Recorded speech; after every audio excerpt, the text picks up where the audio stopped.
अब की बार गर्मी जो है समय से पहले आ गई और तेज गर्मी की वजह से किसान की जो गेहूं की फसल थी उसमें भारी नुकसान हुआ है।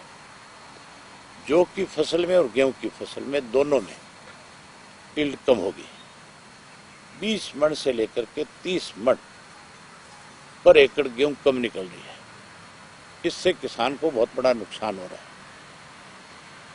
इसलिए तुरंत जो है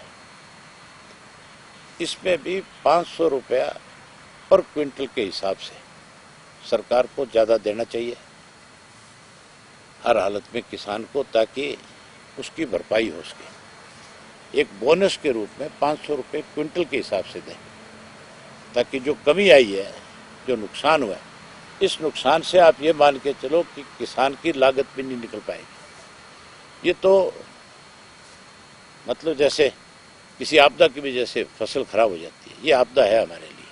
इसके लिए मुआवजा राशि तय करनी चाहिए। अगर हम बारिश से फसल खराब होती है उसके लिए राशि तय करते हैं, सूखे की वजह से होती है तो राशि तय करते हैं, आग लग जाए पैसा देते हैं।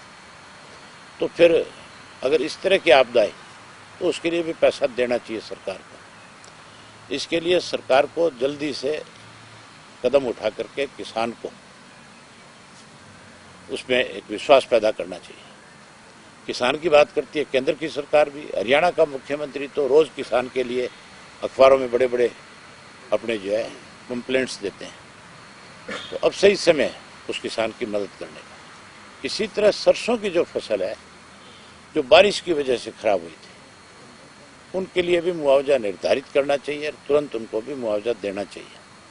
खेड़ी चोपटा के अंदर जो किसान पिछले 2 महीने से, पिछली 16 तारीख से लगातार धरने पे बैठे हैं और उनकी मांग बिल्कुल जायज है। मुख्यमंत्री ने आश्वासन दिया था, ये कहा था कि मैं जल्दी प्रधानमंत्री जी से समय मांगूंगा और जल्द विपक्ष के लोगों को साथ लेकर के मिलूंगा। अब तक मुझे नहीं लगता कि कोई एफर्ट्स हुआ है।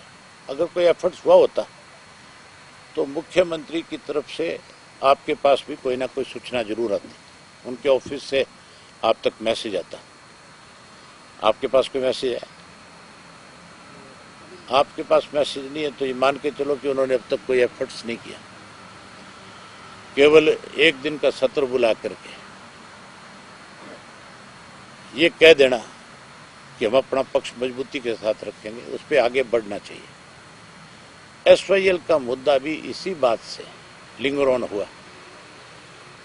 जब 2016 में फैसला हमारे हक में आ गया था, अगर मुख्यमंत्री सीरियसली उस पर आगे बढ़ते, अगर प्रधानमंत्री से समय लेते, प्रधानमंत्री पे इस बात के लिए बातचीत करते, चिट्ठी लिखते, कोशिश करते, तो शायद वो कैनाल अब तक बनकर के तैयार हो जाती, हमें हमारे हिस्से का पानी मिल जाता। लेकिन उसके ऊपर सीरियसली काम नहीं किया सरकार ने। मैंने सदन में पूछा था कि आपने ये बताओ कि 6 वर्ष बीत गए उस फैसले को, आपने क्या काम किया? मुख्यमंत्री ने कोई जवाब नहीं दिया, गोलमाल बातें करी, लेकिन ये नहीं बताया कि मैंने इसके लिए कोई एफर्ट्स किया क्या। अब भी मुझे लगता नहीं कि कोई एफर्ट्स हो रहा है। तुरंत इसके लिए मुख्यमंत्री को एफर्ट्स करना चाहिए, अपना पक्ष मजबूती के साथ रखना चाहिए। मुख्यमंत्री किसी पार्टी के नहीं हुआ करते, मुख्यमंत्री स्टेट का हुआ। गेम्स किए हैं, शूटिंग भी करी है साथ में। शूटिंग में भी कॉमनवेल्थ के अंदर, एशिया में, ओलंपिक में हमारे मेडल आते रहे। हमारे खिलाड़ी ओलंपिक में क्वालिफाई करते रहे, एशिया में मेडल लिए, इंटरनेशनल लेवल पे, वर्ल्ड लेवल पे हमारे बच्चे ने बहुत सारे पंजाब के, हरियाणा के जो है मेडल जीतते रहे। खास करके एक उदाहरण है, हमारी वो जो मन्नू भाकर लड़की है, सबसे छोटी उम्र में सबसे ज़्यादा मेडल उस बच्ची ने जीतने का काम किया और हमें अब इस कॉमनवेल्थ में उससे बहुत उम्मीद थी, वो और ज़्यादा मेडल जीत करके आती, जिससे देश का नाम तो बढ़ता ही, हरियाणा का नाम बहुत बड़ा होता है।